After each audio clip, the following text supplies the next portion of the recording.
बिस्मिल्लाहिर्रहमानिर्रहीम। अस्सलाम वालेकुम। आज 1 जुलाई बरोज़ सोमवार हम बात करेंगे सुप्रीम कोर्ट ऑफ पाकिस्तान में बहुत अहम समाअत हुई है मखसूस नशिस्तों से मुतल्लिक़, और आज पहली दफ़ा जस्टिस मंसूर अली शाह साहब भी बोल पड़े हैं और आइनी जुमलों का तबादला हुआ है काजी फाज़िसा साहब और मंसूर अली शाह साहब में। उसके बाद इलेक्शन कमीशन ऑफ पाकिस्तान ने ख़ुद अपनी गलती तस्लीम कर ली है और अपने ही फ़ैसले को गैर कानूनी करार दे दिया है और तस्लीम कर लिया अपने फ़ैसले को गैर कानूनी इलेक्शन कमीशन ऑफ पाकिस्तान ने। उसके ऊपर हम बात करेंगे। और खैबर पख्तूनख्वा के जो एडवोकेट जनरल थे, पहले मैं आपको उनका बताऊंगा वक्फ़े के बाद, चूँकि वक्फ़े से पहले की समाअत का हवाला मैंने आपके साथ शेयर किया है, और फिर एडवोकेट जनरल खैबर पख्तूनख्वा की जो गुफ्तगू है और दलाइल हैं, और उसके बाद फिर अटॉर्नी जनरल ऑफ पाकिस्तान के जो दलाइल हैं उसके ऊपर हम आ जाएँगे। खैबर पख्तूनख्वा के जो एडवोकेट जनरल हैं, जब वो अदालत में पेश हुए, आप जानते हैं कि पाकिस्तान तहरीक इंसाफ के पहले भी जो वकला थे, फैसल सिद्दीकी हूँ या सलमान अकरम राजा, पाकिस्तान में मेरे ख्याल में तो सलमान अकरम राजा से बड़ा अच्छा बोलने वाला और एक लायक वकील मैं बतौर कानून का तालिब इल्म समझता हूँ कोई और नहीं है, और जितने भी हैं वो उनके बाद आते हैं। सलमान अकरम राजा साहब चोटी के लोगों में से हैं, या आप कह सकते हैं कि वो अगर चंद एक जो चोटी के वकला हैं जिनको कानून पे भी अबूर हासिल है और उनकी जो स्पीकिंग पावर है वो भी स्ट्रॉन्ग है, तो वो सलमान अकरम राजा साहब हैं। जो कुछ सलमान अकरम राजा साहब के साथ किया हुआ, और फिर फैसल सिद्दीकी जो वक्त के साथ साथ अपना जो ट्यून है वो तब्दील करते रहते हैं और एक्टिंग भी बहुत करते हैं, लाइक वकील हैं, वो उनको भी ज़्यादा देर ना बोलने दिया गया। तो जो खैबर पख्तूनख्वा के एडवोकेट जनरल थे, फिर उनकी क्या हैसियत थी। एडवोकेट जनरल खैबर पख्तूनख्वा ने दलाइल का आगाज़ करते हुए कहा कि अदालती नोटिस पर बतौर एडवोकेट जनरल दलाइल दूंगा। मुतफरक दरख्वास्त में तहरीरी दलाइल जमा करवा चुका हूँ, इलेक्शन कमीशन के कंडक्ट से मुतमईन नहीं हैं। जस्टिस जमाल ने सवाल किया कि आप कहना चाहते हैं कि खैबर पख्तूनख्वा में इंतखाबात दुरुस्त नहीं हुए। एडवोकेट जनरल KP ने कहा कि फैसल सिद्दीकी के दलाइल से इत्तफाक करता हूँ। गुज़श्ता इंतखाबात में खैबर पख्तूनख्वा में बाप पार्टी ने इंतखाबात में हिस्सा नहीं लिया था। बाप पार्टी के पास सूबे में कोई जनरल नशिस्त नहीं थी, ना इन्होंने इंतखाबात में हिस्सा लिया था, उसके बावजूद उनको सीटें दे दी गई थी। अब ऐसा क्या हुआ है कि इलेक्शन कमीशन का जो माइंड है वो तब्दील हो गया है। जस्टिस मंदोखेल ने कहा कि बाप पार्टी में 3 अफराद ने शमूलियत अख्तियार की थी। एडवोकेट जनरल खैबर पख्तूनख्वा ने बताया कि आज़ाद की शमूलियत पर इलेक्शन कमीशन ने बाप पार्टी को मखसूस नशिस्तें दी थी। जस्टिस जमाल मंदोखेल ने कहा कि बाप पार्टी की बलोचिस्तान में हुकूमत थी, कौमी असम्बली में अरकान असम्बली भी थे। एडवोकेट जनरल ने कहा कि इलेक्शन कमीशन ने बाप पार्टी के लिए बाकायदा नया शेड्यूल जारी किया था। जस्टिस मुनीब ने कहा कि इलेक्शन कमीशन ने पहले अलग और अब एक मुख्तलिफ मौक़िफ़ अपनाया है। इलेक्शन कमीशन आज कहता है कि गुज़श्ता इंतखाबात में किया गया उनका फ़ैसला गलत था। आज ख़ुद इलेक्शन कमीशन मान रहा है कि जो पिछले इंतखाबात में मखसूस नशिस्तों से मुतल्लिक़ इसी इलेक्शन एक्ट 2017 के नीचे किया गया फ़ैसला वो गलत था, आज वाला दुरुस्त है। जस्टिस जमाल मंदोखेल ने कहा कि क्या खैबर पख्तूनख्वा ने उस वक्त ये फ़ैसला चैलेंज किया था? 2018 में भी अगर चैलेंज नहीं किया तो बात ख़त्म। PTI का 2018 में भी पार्टी इंतखाबात नहीं हुए थे, तब इंतखाबी निशान कैसे मिला? चीफ जस्टिस ने रिमार्क्स दिए कि इस पर जाएंगे तो चेयरमैन सेनेट का इंतखाब भी खुल जाएगा, माजी में जाएंगे तो बहुत कुछ खुल जाएगा। माजी को ना खोलें, 2019 की बात ना करें, अगर माजी में जाएंगे तो फिर बहुत कुछ खुल जाएगा। एडवोकेट जनरल खैबर पख्तूनख्वा ने बताया कि बाप पार्टी ने खैबर पख्तूनख्वा असम्बली के लिए कोई फहरिस्त जमा नहीं करवाई थी। चीफ जस्टिस साहब ने कहा कि मुझे आपकी बात समझ नहीं आ रही, जिस पर एडवोकेट जनरल ने कहा कि जो फार्मूला इलेक्शन कमीशन ने पहले अपनाया था अब ख़ुद उस फार्मूले से पीछे हट चुका है और इलेक्शन कमीशन अब उस फार्मूले को ख़ुद नहीं मानता। और जब जस्टिस आयशा मलिक साहबा ने बार बार इलेक्शन कमीशन ऑफ पाकिस्तान से पूछा कि हाँ जी आपने अगर उस वक्त आपका मानना ये था तो अब ऐसा क्या हो गया है, तो मखसूस नशिस्तों के केस में इलेक्शन कमीशन ऑफ पाकिस्तान ने कहा कि और इलेक्शन कमीशन का जो मौक़िफ़ है उसमें तज़ाद सामने आ गया। समाअत के दौरान इलेक्शन कमीशन ने दलाइल में कहा कि बाप पार्टी को मखसूस नशिस्तें देने का हमारा फ़ैसला गैर कानूनी था।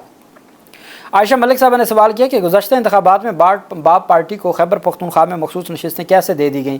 वकील ने कहा जवाब दिया कि बाप पार्टी को नशिस्तें देने का फ़ैसला कानून के मुताबिक नहीं था, बाप पार्टी को नशिस्तें देने के मामले पर कोई समाअत नहीं हुई थी। जस्टिस आयशा मलिक साहब ने सवाल किया कि इलेक्शन कमीशन कैसे एक मामले पर 2 मुख्तलिफ मौक़िफ़ कैसे ले सकते हैं। ये बिल्कुल वैसे ही है कि फजलुर रहमान की जमात से पूछा गया कि आप बताएँ आप के आइन में ये लिखा हुआ है जो शिक नंबर 13 है कि जी कोई गैर मुस्लिम शामिल नहीं हो सकता। उन्होंने कहा जी वो तो मिस प्रिंट हो गया, वो तो जो टाइपोग्राफिकल मिस्टेक है वो तो लिखने में कोई गलती हो गई और उसकी हमने वजाहत जारी कर दी। इलेक्शन कमीशन से कहा जाता है भाई आप 2019 में आपने एक जमात को जिसने इंतखाब में हिस्सा नहीं लिया था खैबर पख्तूनख्वा की आपने 3 मखसूस नशिस्तें दी हैं और आपने उनके लिए इंतखाबात के बाद नया इंतखाबी शेड्यूल जारी किया है, तो अब क्यों नहीं किया? कहते हैं जी वो फ़ैसला हमारा गलत था, अब हमने दुरुस्त फ़ैसला दिया। ख़ुद ही अपने फ़ैसले को, पहले फ़ैसले को गलत कह रहे हैं और अब वाले फ़ैसले को दुरुस्त कह रहे हैं, और कोई पूछने वाला नहीं है कि जो आपने गलत फ़ैसला किया था उसका कौन भुगतेगा, वो जो पार्लियामेंट में रहे थे उसका कौन भुगतेगा, कोई पूछने वाला नहीं है। जस्टिस आयशा मलिक साहबा ने कहा कि इलेक्शन कमीशन एक मामले पर 2 मुख्तलिफ मौक़िफ़ कैसे ले सकता है। वकील ने बताया कि मौजूदा इलेक्शन कमीशन ने तमाम फ़रीक़ैन को सुनकर फ़ैसला किया है, इस वजह से हमारा जो केस है वो बिल्कुल कानून के मुताबिक है, और अब जो PTI के ख़िलाफ़ केस है वो बिल्कुल कानून के मुताबिक है, फ़ैसला बिल्कुल कानून के मुताबिक है। माजी में हमारा इसी नौइयत का जो फ़ैसला था वो दुरुस्त नहीं था और हम उसको गलत करार देते हैं, हम खुद ही गैर कानूनी करार दे देते हैं। बहरहाल दूसरी तरफ जो अहम पेशरफ सामने आई, अटॉर्नी जनरल ऑफ पाकिस्तान ने दलाल का आगाज़ करते हुए कहा कि ख़वातीन की सियासी अमल में शिरकत यकीनी बनाने के लिए मखसूस नशिस्तें रखी गईं। मखसूस नशिस्तें सिर्फ सियासी जमातों को मुतनासिब नुमाइंदगी से ही मिल सकती हैं। ख़वातीन को पहली मरतबा कौमी और सूबाई असम्बलियों के साथ सैनेट में बड़ी तादाद में नुमाइंदगी 2002 में मिली। साल 1990 से 1997 तक ख़वातीन की मखसूस नशिस्तें ख़त्म कर दी गई थी। जो नाम नहायत जमहूरियत की बात की जाती है, वहाँ ख़वातीन की मखसूस नशिस्तें बेनज़ीर और नवाज शरीफ के दौर में ख़त्म हो गई थी। 2002 में जो डिक्टेटर कहा जाता है मुशर्रफ दौर में, उसमें सबसे ज़्यादा ख़वातीन की नशिस्तें थीं। 17वीं तरमीम में ख़वातीन की मखसूस नशिस्तें शामिल की गईं।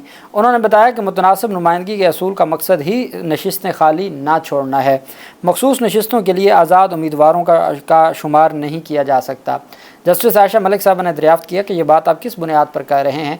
जस्टिस शाहिद वही ने कहा कि जो फार्मूला आप बता रहे हैं वो आपके अपने इलेक्शन रूल्स के रूल नंबर 94 से मुतसादिम है।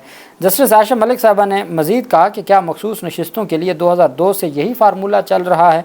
जस्टिस शाहिद वही ने कहा कि साल 2002 में इलेक्शन एक्ट 2017 नहीं था। उस पर अटॉर्नी जनरल ने जवाब दिया कि मखसूस नशिस्तों का फार्मूला नए कानून में तब्दील नहीं हुआ। जस्टिस मोहम्मद अली मज़हर साहब ने रिमार्क दी है कि आज़ाद उम्मीदवारों की सीटें तो आपने शामिल की हैं ना, आज़ाद उम्मीदवारों को कम कर दें तो सियासी जमातों की मखसूस नशिस्तें भी कम हो जाएंगी। मुझे जो समझ आया है, अगर आज़ाद उम्मीदवार सियासी जमात में शामिल नहीं होता तो क्या वो कहीं भी शामिल नहीं होगा और उसका मखसूस नशिस्तों में भी हक़ नहीं होगा। जस्टिस मंसूर अली शाह साहब ने कहा, अब यहाँ पर जो काजी फाजिसा साहब थे उन्होंने बरहमी का इजहार किया। उन्होंने कहा कि अटॉर्नी जनरल साहब मुझे आपसे भी अफसोस है और इलेक्शन कमीशन के वकील ने भी दलाइल दिए हैं, PTI के वकला ने भी दलाइल दिए हैं। मैं अभी तक तरस गया हूँ ये बात सुनने के लिए कि भाई हम क्यों तशरीह में पढ़ें जब आइन का आर्टिकल 51 क्लियर कट कहता है कि भाई आपने जो इंतखाब जीत के आएगा, जो सिक्योर करके लाएगा नशिस्तों को, उसमें आज़ाद शामिल होंगे और उनको मखसूस नशिस्तें मिलेंगी। जब सारा कुछ वाज़ेह लिखा पड़ा है तो फिर मैं समझता हूँ कि हमें नहीं हम कौन होते हैं आइन लिखने वाले? हमने ना आइन बनाया, ना हमने 51 आइन में शामिल किया। नई पार्लियामेंट है, नई अब पार्लियामेंट आई है, कौमी असम्बली है, वो अब चाहें तो पार्लियामेंट इसको तब्दील कर दे, इसमें मज़ीद अमेंड कर दे। मेरा क्या लेना देना? हमने तो सिर्फ ये देखना है कि क्या कोई काम आइन के मुताबिक है या नहीं है। इलेक्शन कमीशन एक आइनी इदारा है, हम क्यों इलेक्शन कमीशन के ऊपर एक अपील कोर्ट बन के बैठ गए हैं? हर इलेक्शन कमीशन का फैसला क्यों चैलेंज होता है? इलेक्शन कमीशन एक खुद मुख्तार इदारा है, इलेक्शन कमीशन को ये खुद अपॉइंट करते हैं और इलेक्शन कमीशन के इतना एक काबिल इदारा है और उसके बावजूद ऐसी बातें क्यों की जा रही हैं और ऐसे जो मामलात हैं वो क्यों देखे जा रहे हैं? इस पर फिर जो है वो जब उन्होंने कहा ना कि आर्टिकल 51 की वजाहत की ज़रूरत ही नहीं है, ये कोई मैट्रिक पास भी पढ़ेगा तो उसको समझ आ जाएगी ये लिखा हुआ है, तो मंसूर अली शाह साहब बोल पड़े। मंसूर अली शाह साहब ने कहा कि काश मेरा भी दिमाग चीफ जस्टिस साहब जैसा होता, पढ़ते ही सब कुछ समझ जाता, लेकिन मैं आम आदमी हूँ, मुझे नहीं समझ आ रही कि ये कहाँ से कहा जा रहा है कि 51 में सब कुछ क्लियर है।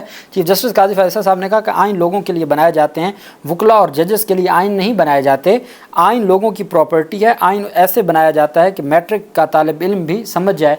तो उस पर फिर जस्टिस मंसूर अली शाह साहब ने कहा हम बात कर रहे हैं मखसूस नशिस्तों की कि ये किसका हक़ है। तो चीफ जस्टिस काजी फाजिसा साहब ने कहा हक़ क्या होता है? ये जो आइन कहता है बस वही, हक़ को छोड़ दें। आइन जो कहता है, आइन बड़ा क्लियर है और फिर इलेक्शन कमीशन एक काबिल इदारा है। तो वो कुछ सुप्रीम कोर्ट ऑफ पाकिस्तान ने 2018 का रिकॉर्ड तलब कर लिया मखसूस नशिस्तों से मुतल्लिक 2018 वाले इलेक्शन का, उसमें भी बड़ी दिलचस्प चीज़ें सामने आएंगी। 2019 की ये छुपा रहे थे ना, उन्होंने पूरा 2018 का मखसूस नशिस्तों से मुतल्लिक पार्टी वाइज रिकॉर्ड तलब कर लिया है। تو اٹارنی جنرل آف پاکستان کو کہا جا رہا تھا کہ آپ یہ لسٹیں بنا کے اور یہ فہرستیں بنا کے دیں، تو جسٹس یحییٰ افریدی صاحب نے کہا بھی یہ اٹارنی جنرل جو ہے وہ ریاست کا وکیل ہے، وہ کسی سیاسی جماعت کا یا کسی ایک فریق کا نہیں ہے، تو یہ الیکشن کمیشن کو کہیں کہ وہ یہ کام کر کے لائے۔ تو جب الیکشن کمیشن کے وکیل سکندر بشیر محمد آئے تو جسٹس منصور علی شاہ صاحب نے کہا کہ چیف جسٹس کے بقول آپ ایک قابل ادارہ ہیں تو اپنی قابلیت دکھائیں نا، یہ ساری لسٹیں بھی بنا کے لائیں اور ساتھ آپ جو تمام کی تمام تفصیلات ہیں وہ بھی جمع کروائیں، اور ساتھ آپ جو مخصوص نشستوں سے متعلق 2018 کی تفصیل ہے وہ بھی جمع کروائیں۔ اچھا، جسٹس منصور علی شاہ صاحب نے یہ بھی کہا کہ عدالت چاہتی ہے جس سیاسی جماعت کو جو حق ہے اسے ملنا چاہیے، کسی کو کم زیادہ سیٹیں نہ ملنی چاہیے۔ چیف جسٹس نے دریافت کیا کہ حق کیا ہوتا ہے، سپریم کورٹ نے آئین کو دیکھنا ہے۔ جسٹس عائشہ ملک صاحبہ نے ریمارکس دیا کہ فارمولہ تو الیکشن کمیشن کے ہاتھ میں ہے، جس کو الیکشن کمیشن چاہے آزاد امیدوار بنا دے۔ جسٹس جمال مندوخیل نے کہا کہ کیا الیکشن کمیشن کا فیصلہ آزاد امیدواروں نے چیلنج کیا؟ کیا ہمارے سامنے کوئی آزاد امیدوار آیا ہے؟ تو اٹارنی جنرل آف پاکستان نے کہا کہ نہیں جی، آپ کے سامنے کوئی آزاد امیدوار نہیں آیا، یہاں پر تمام کے تمام جو ہے وہ کیس ہے وہ ایک سنی اتحاد کونسل سیاسی جماعت کی طرف سے ہے۔ اطہر من اللہ صاحب نے آخر میں پھر ایک بڑی بات کی ہے۔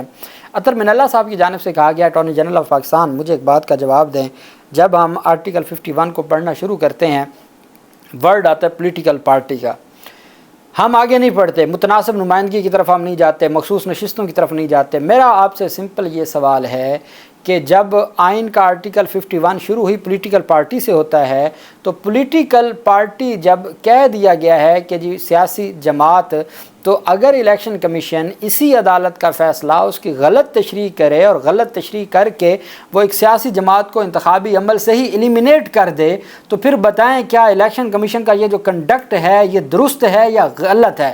اب یہ بتائیں، آپ اٹارنی جنرل ہیں، کہ جب 51 شروع ہوئی پولیٹیکل پارٹی سے ہوتا ہے اور الیکشن کمیشن نے سپریم کورٹ کے ایک فیصلے کی غلط تشریح کر کے سیاسی جماعت کو ہی ایلیمینیٹ کر دیا، پورے پروسیس سے آؤٹ کر دیا ہے، پورے انتخابی پروسیس سے فارغ کر دیا، تو مجھے بتائیں کہ کیا یہ الیکشن کمیشن کا جو کنڈکٹ ہے یہ آئین کے مطابق ہے یا آئین کے برخلاف ہے؟ اس کے اوپر بھی عدالت نے جواب طلب کر لیا ہے، اور چیزیں کمپلیکیٹڈ ضرور ہوتی جا رہی ہیں لیکن کلیئر بھی ہوتی جا رہی ہیں، واضح بھی ہوتی جا رہی ہیں۔